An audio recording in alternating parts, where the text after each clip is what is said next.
새로운 시작.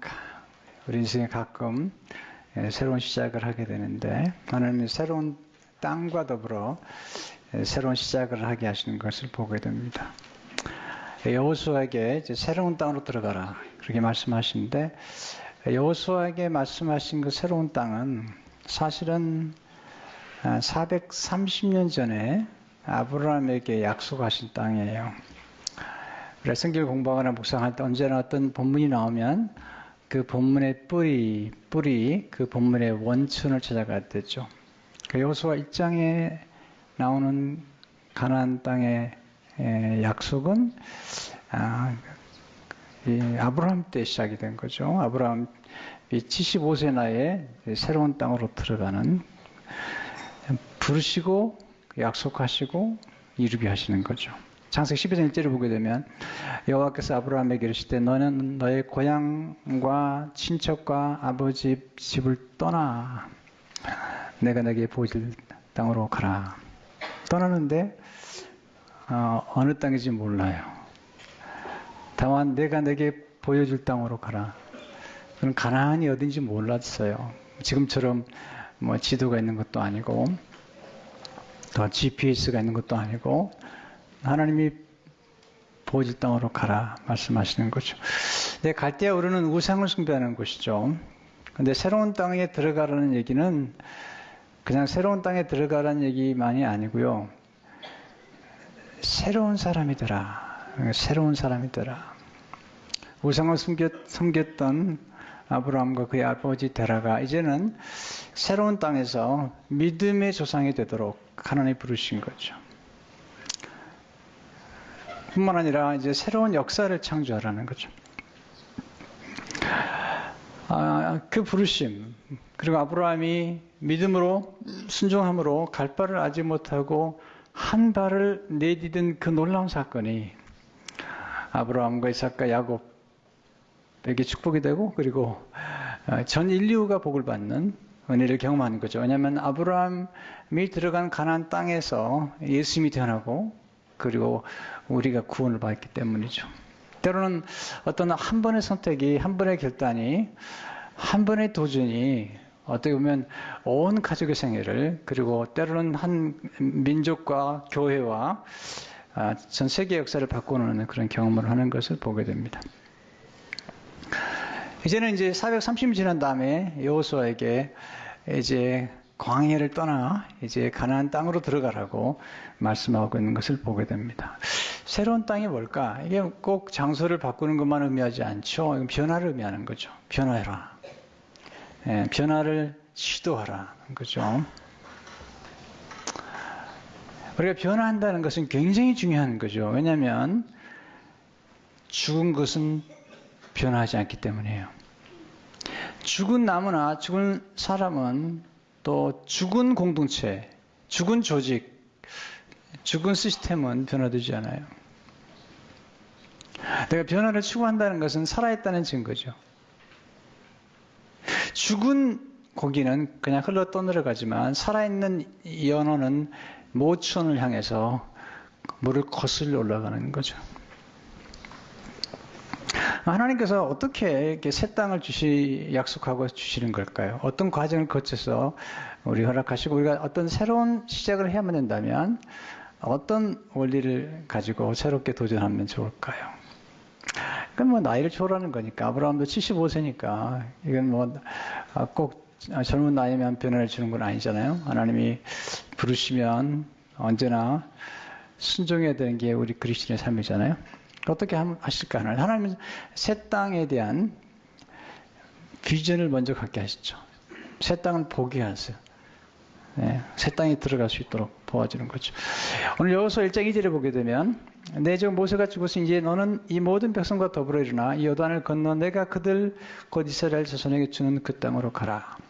새로운 땅, 새로운 땅의 경계를 보여주시죠. 여호수아 1장 3절 4절에 보게 되면 내가 모세에게 말한 바와 같이 너희 발바닥으로 밟는 것은 모든 애가 너에게 주었느니 곧 광야와 이 레바논에서부터 큰 강 곧 유브라데 강까지 해쪽 속에 온 땅과 또 해지는 쪽 대까지 너의 영토가 되리라. 하나님 대단히 넓은 꿈과 비전을 주시는 것을 보게 됩니다. 하나님께서 우리에게 어떤 약속을 주시면 그 약속을 어떻게 이루어 가시는 걸까요? 첫째로 하나님 새 땅을 주시겠다고 먼저 약속하시는 거죠. 약속이 먼저죠. 여기서 1장 1절에 보면 강하고 담대하라. 너는 내가 그들의 조상에게 맹세하여 그들에게 주리라 한 땅을 이 백성에게 차지하게 하리라. 하나님이 여호수아의 조상에게 맹세하신 땅, 누구죠? 조상이 아브라함이죠. 아브라함에게 약속하시고 또 이삭에게 거듭 약속하시고 또 야곱에게 거듭 약속하신 그 땅. 약속이 먼저예요. 그리고 오랜 기다림이 있고요. 그리고 약속의 성취가 있는 거죠. 그래서 우리가 기억해야 될 하나님의 비전의 원리가 있어요. 그것은 하나님의 비전은 현재와 미래를 연결하고 현재와 과거를 연결하는 거죠. 어떤 과거는 버려야 돼요. 하지만 어떤 과거는 반드시 기억해야 돼요. 성경에 보면 기억하라, remember. 이게 자주 반복이 돼요. 출애굽의 그 구원의 역사와 하나님의 능력과 하나님의 은혜를 기억하라. 하나님께서 여호수아에게 거듭 강조하는 게 뭐냐면 과거에 모세와 함께 있었던 것처럼 내가 모세를 통해서 기적을 행했던 것처럼 이제 내가 너와 함께 하겠다는 거죠. 여기서 1장 5절을 보게 되면 내 평생에 너를 능히 대적할 적 없으리니 내가 모세와 함께 있었던 것 같이 너와 함께 있을 것입니다. 내가 너를 떠나지 아니하며 버리지 아니하리니. 모세와 함께 있었던 것 같이 내가 너와 함께 하리라. 모세와 함께 하나님 함께 하심으로 놀라운 기적과 하나님의 능력과 구원을 이루신 것처럼 여호수아야 이제 내가 너와 함께 하리라. 보세요. 지금 우리가 누리고 있는 모든 것들은 우리 부모님과 우리 할머니와 할아버지와 우리 조상들이 기도하고 심은 것의 결과예요. 그냥 누리는 게 아니에요. 마크 베터슨이라는 목사님이 하나님을 듣다 그런 책을 썼는데요. 거기 보면은 제가 어릴 적에 할아버지의 기도 소리를 들으며 자랐다는 거예요. 그 할아버지의 기도가 지금 자기에게 이루어져서 놀라운 사역들이 전개가 되는 거죠. 자, 우리가 우리 어머니, 우리 할아버지들의 기도 때문에 우리가 여기 와 있다면 이제 우리의 기도가 우리 자녀들에게 그렇게 역사하잖아요. 하나님께서 아브라함이 죽은 다음에 이삭을 축복하시고 이삭에게 말씀하세요. 내가 아브라함에게 약속한 것처럼 그리고 야곱에게 내가 아브라함과 이삭에게 약속한 것처럼 하나님의 역사는 과거와 현재와 미래가 이렇게 연결되어 가는 거예요. 그래서 우리가 지나간 세월 가운데 우리가 어려움 중에도 하나님은 어떻게 우리를 도우셨는가를 기억할 필요가 있어요. 세상 비전교회를 9년 전에 시작하면서 하나님 제 마음에 주신 놀라운 확신은 뭐냐면 제가 1989년에 교회를 개척해서 12년 동안 섬기면서 놀라운 부흥을 경험했어요. 그대로도 하나님 놀라운 은혜를 주셨어요. 근데 제 마음속에 새로운 시작을 하면서 하나님이 이런 마음을 주셨어요. 내가 이전에 32살의 나의 교회를 개척할 때 너를 도와준 것처럼 내가 새로운 역사를 이루겠다는 그런 꿈을 주신 거죠. 두 번째, 하나님의 새 땅을 먼저 보여주신 후에 소위케 하시죠. 하나님의 방법 먼저 보여주세요. 이게 꿈이에요. 이게 환상이에요. 비전이죠. 먼저 보게 하시고 얻게 하시는 거죠. 하나님께서 아브라함에게 땅을 보여주시죠. 그러면서 이 땅은 너뿐만 아니라 너의 후손에게 주겠다는 거죠. 그리고 약속한 지 430년 만에 주시는 거예요. 창세기 13장 14절 15절을 보게 되면 롯이 아브라함을 떠난 후에 여호와께서 아브라함에게 이르시되 너는 눈을 들어 너 있는 곳을 북쪽, 남쪽, 그리고 동쪽과 서쪽을 바라보라. 보이는 땅을 내가 너와 그리고 내 자손에게 주리니 영원히 이르리라. 너와 내 자손에게 그렇게 약속하시고 430년 만에 이제 새로운 역사를 보여주시는 것을 보게 됩니다. 여러분 잘 보셔야 돼요. 보면 놀라운 기적이 일어나죠. 하나님은 보여주신 땅을 들어가게 하시죠. 또 보여주신 것을 취하게 하시고요. 또 우리 자신도 우리가 보게 만들어신 다음에 우리를 이렇게 만들어 가시는 거죠. 하나님이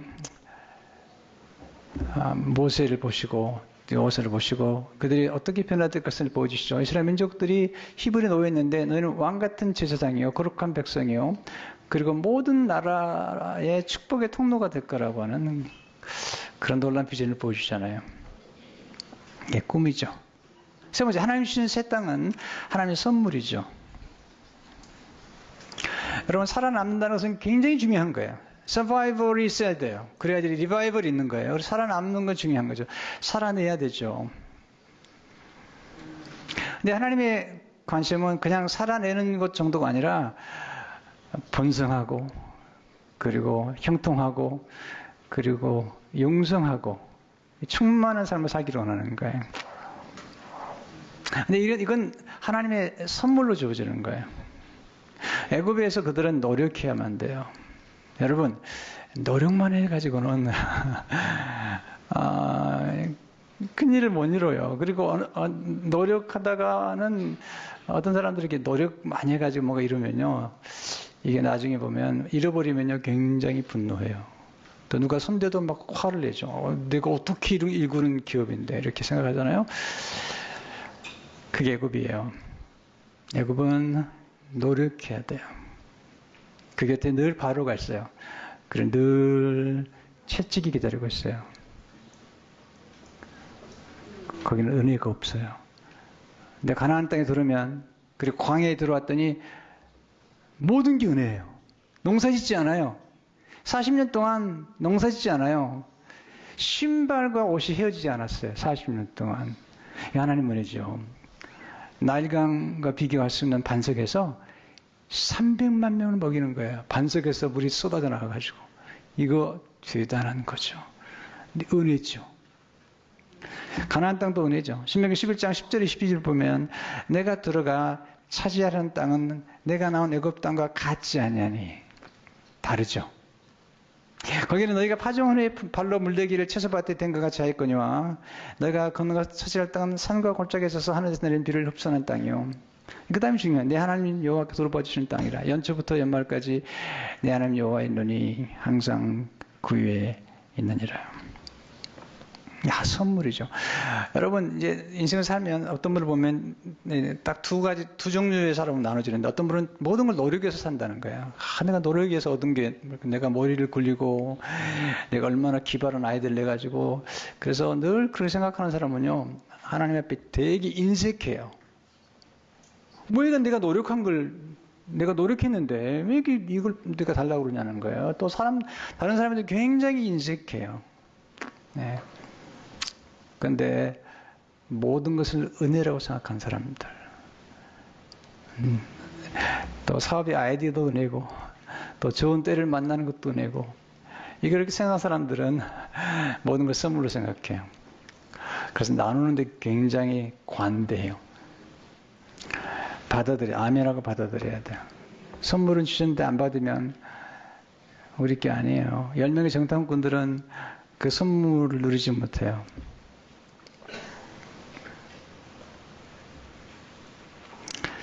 두 번째, 하나님은 새 땅을 주시기 전에 오랫동안 기다리게 하시죠.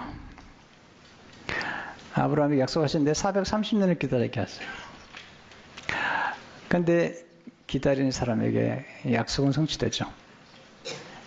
배우는 교훈이 있죠. 첫째로 하나님의 약속은 그 약속을 믿고 기다리는 사람에게 주어져요. 하나님의 약속을 믿고 하나님을 신뢰하고 그리고 기도하며 기다리는 사람에게 주어져요. 우리의 문제는 뭐냐면 너무 조급한 거죠. 그래서 하나님의 때보다 내가 너무 빨리 움직이려고 그러죠. 서두르지 마세요. 네. 아브라함이 아들을 낳기까지 25년이 걸리는데요. 아브라함이 자꾸 서둘러요. 그래서 하나님의 약속은 아들을 주겠다는 약속했는데 사라를 통해서 자꾸 대치물을 원해요. 급하니까 하나님은 젓가락이 어때요? 하나님 노. 엘리에셀 어떠세요? 하나님 노. 이스마엘 스스로 만들잖아요. 너무 조급하면 이스라엘을 만드는 거예요. 하나님 노. 이삭 선물로 주시는 거죠.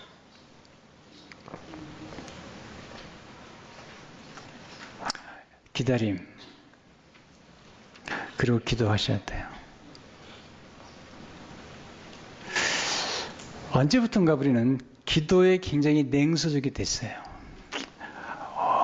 이게 좋은 게 아닙니다. 가끔 보면 기도하다고 들어주시나요? 그것을 논리적으로 전개해요. 기도해도 안 되는 걸. 여러분, 그건 아주 좋지 않은 현상입니다. 기도라는 것은 반드시 응답됩니다. 언제인지 몰라요. 심지어는 우리가 기도한 게 우리 손자 때 와서 응답될지도 몰라요. 어제는 새벽 기도를 나오는데 문득 제 머릿속에 떠오르는 그림들이 있었어요. 그 그림이 뭐냐면 이런 그림이에요.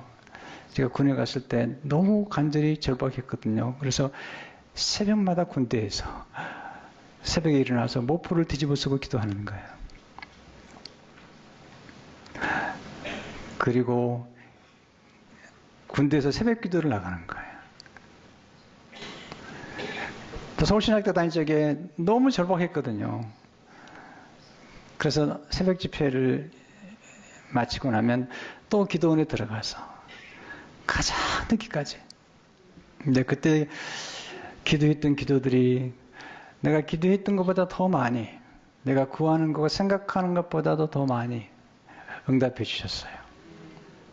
기도는 놀라운 거예요. 무식하다고요? 여러분 그렇게 보면 안 되는 거예요. 네. 이것은 생각을 초월하는 거예요. 우리 생각으로 도저히 이해가 안 되는 거예요. 저도 어머니 옆에서 그 믿음을 배웠는데 어머니 믿음은 제가 생각할 때 이해가 안 될 때가 많았어요. 그런데 이루어지는 어떡해요?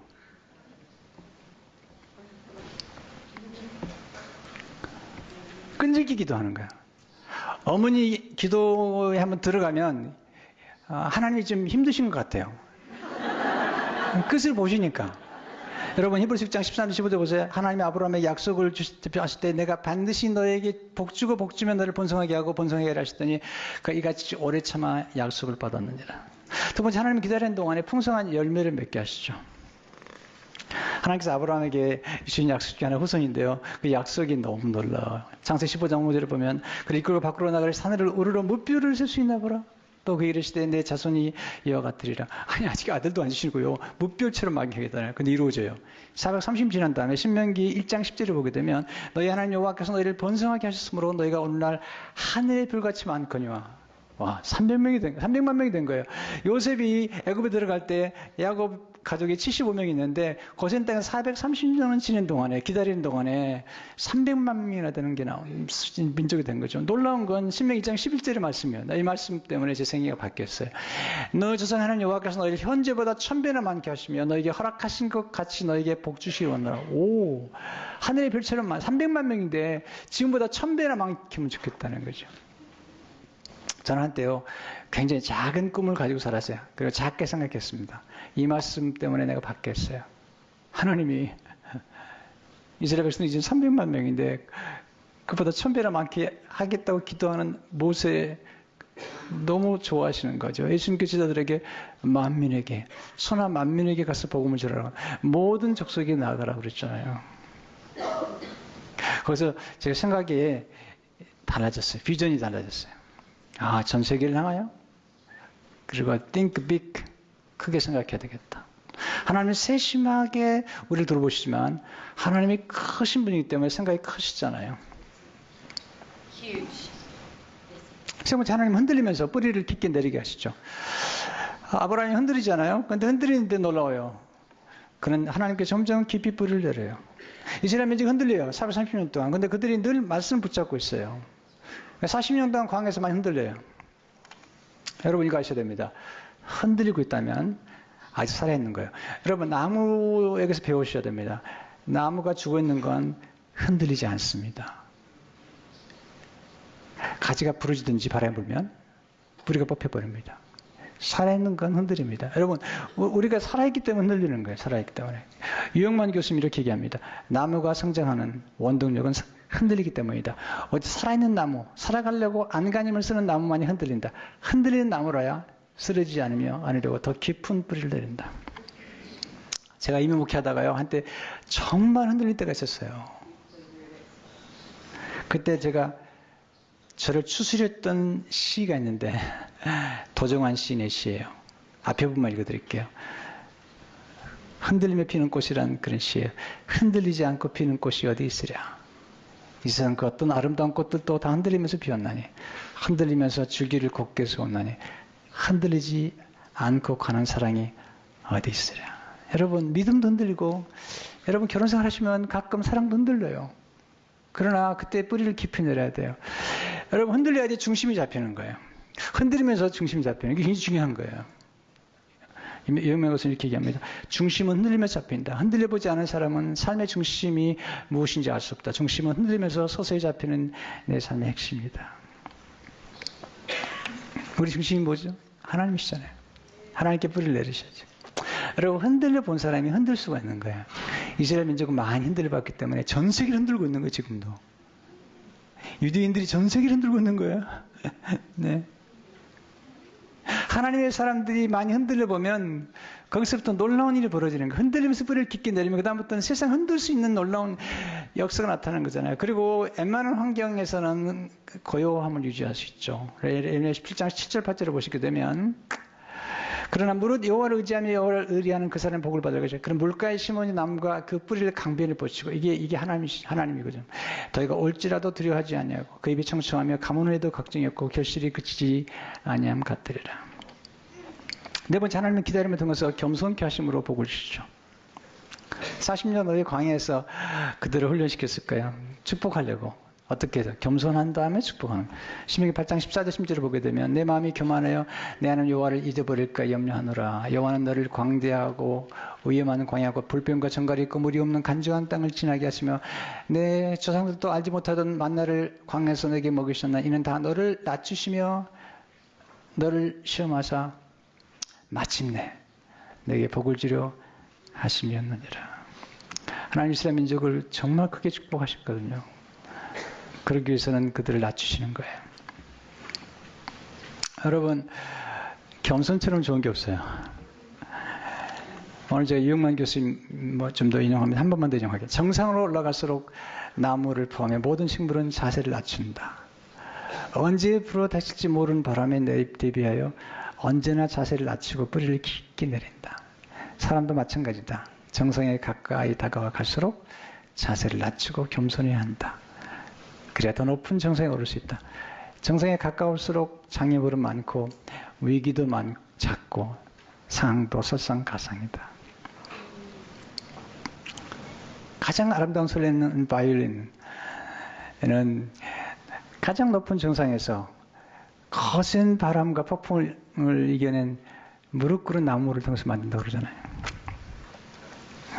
여러분, 잘 될수록 겸손해야 돼요. 까분다 그러잖아요. 이게 까분다는 말이 이게 까부는 거야. 이게 가벼워서 까불리는 거거든요. 여러분, 무게가 있어야 돼요.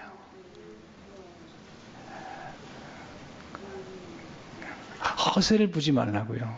좀 잘 된다고, 좀 컸다고. 그럼 하나님 웃으세요. 네. 우리는 흙이 쏜 사람들이에요. 인간은요, 흙에 가까울수록 흙 냄새를 맡고 흙과 가까울수록 건강해요. 또 인간은 물이 중요해요. 하나님은 흙으로 만들 때 물로 반죽을 하셨거든요. 인간은 70%, 75%가 물로 되어 있어요. 좋은 물을 마셔야 돼요. 그리고 빛이 함께 해야 돼요. 그리고 하나님께서 우리를 생기를 부어놓기 때문에 네 가지가 중요해요. 흙과 물과 빛과 그리고 공기가 중요해요. 건강이 아주 중요한 거예요. 이것은 영적으로 똑같은 거예요. 그러면 흙이 왜 중요한가? 흙은 원래 가장 낮은 데 있는 거예요. 그래서 인간이 흙처럼 자기를 낮출 때 건강한 거예요. 흙은 모든 걸 품어요. 그래서 모든 걸 변화시켜요. 지금은 제가 나중에 설명하겠습니다만 몇 번 설교를 하면서 지금은 데이터를 가진 사람이 가장 부자예요. 그래도 사람을 살리는 건 땅이에요. 왜냐하면 땅이 아니면 우리의 먹거리가 나오질 않아요.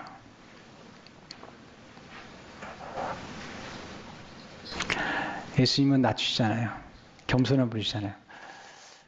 하나님이 새 땅에서 구속의 드라마를 이루시는 거예요. 아브라함 그리고 여호수아가 들어간 땅에 최고 중요한 건 베들레헴이 있기 때문에 베들레헴에서 예수님이 태어나고 예루살렘에서 예수님이 죽으시잖아요.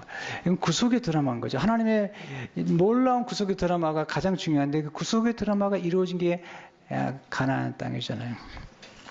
그래서 예수님이 이 땅에 오셔가지고 정말 첫 번째 아담은 흙으로 만들어졌는데 죄를 짐으로 흙이 병들어 버렸어요. 근데 예수님 오심으로 하나님이신데 두 번째 아담으로 육신을 입고 오셨어요. 흙으로 오신 거예요. 하나님이신데. 그래서 흙을 치료해요. 예수님은 가장 낮은 곳에서 밟히세요. 그리고 모든 더러운 것들을 품고 그것을 퇴비로 만들고 모든 걸 살리시는 분이세요. 이게 십자가예요. 이것이 교회여야 돼요. 교회는 가장 낮은 곳에서 낮아져야 돼요. 그리고 모든 사람을 품고 살려내야 돼요.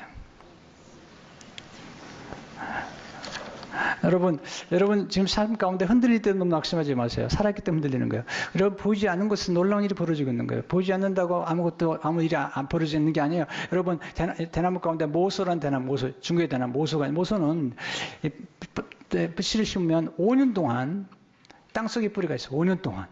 그리고 5년이 지나면 1년 만에 12m가 자라는 거예요. 여러분 5년 동안 아무것도 보이지 않는다고 아무것도 일어나지 않은 게 아니에요. 네, 12m의 대나무를 만들기 위해서 기다리고 있는 거죠.